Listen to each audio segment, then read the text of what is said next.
एक सहाबी के बारे में बात करेंगे। वो रात को सो रहे थे और सोते सोते उनको प्यास लगी। उन्होंने उनकी बीवी से पानी मांगा तो उनकी बीवी पानी लेने के लिए गई और जब वो पानी लेकर आती है तो सहाबी की आंख लग जाती है और वो सो जाते हैं दोबारा से। तो उनकी बीवी पूरी रात ऐसे ही पानी हाथ में लिए हुए खड़ी रहती है। दोबारा से जब सहाबी की आंख खुलती है तो वो देखते हैं कि ये तो पानी लेकर अभी तक भी खड़ी हुई है। तो वो पूछते हैं कि तुम पानी लेकर सारी रात क्यों खड़ी रही। तो जवाब देती है उनकी बीवी कि अगर आपकी आंख खुल जाती है और आपको दोबारा से पानी की तलब होती तो ये सब कुछ सोचकर मैंने सोना गवारा नहीं समझा।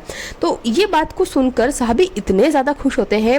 वो अपनी बीवी से कहते हैं कि तुम आज जो भी मांगो मैं तुम्हें दूंगा। तो फिर वो कहती है बीवी कि नहीं, मुझे कुछ भी नहीं चाहिए। फिर वो कहते हैं कि नहीं, आज तुम्हें मांगना ही पड़ेगा और तुम जो भी मांगोगे मैं वो तुम्हें दूंगा। और साहबी के कहने पर उनकी बीवी जवाब देती है कि आप ऐसा कीजिए, मुझे तलाक दे दीजिए। तो ये सब कुछ सुनकर साहबी बहुत ज़्यादा परेशान हो जाते हैं और उनके पैरों तले ज़मीन खिसक जाती है कि ये क्या बोल दिया, इतना खुशहाल हमारा रिश्ता है, हमारे किसी चीज़ की कमी नहीं है, तो ये तलाक क्यों लेना चाहती है मुझसे। तो फिर साहबी बोलते हैं कि चलो नबी सल्लल्लाहु अलैहि वसल्लम के पास चलते हैं और उन्हीं से चल के बात करते हैं। तो वो जा ही रहे होते हैं, रास्ते में इतने में उन साहबी का पैर एक गड्ढे में जा गिरता है। उनके पैर पर चोट लग जाती है।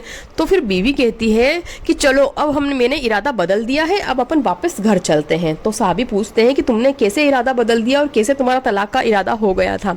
तो फिर वो उनकी बीवी जवाब देती है कि जिन लोगों के ऊपर मुसीबतें आती है ना तो अल्लाह ताला उनसे खुश होता है, और हमारे ऊपर तो कभी कोई मुसीबत आई नहीं। 15 साल हो गए मुझे आपके साथ रहते हुए, ना आपका कभी सर दर्द हुआ, ना आपके ऊपर कभी कोई मुसीबत आई।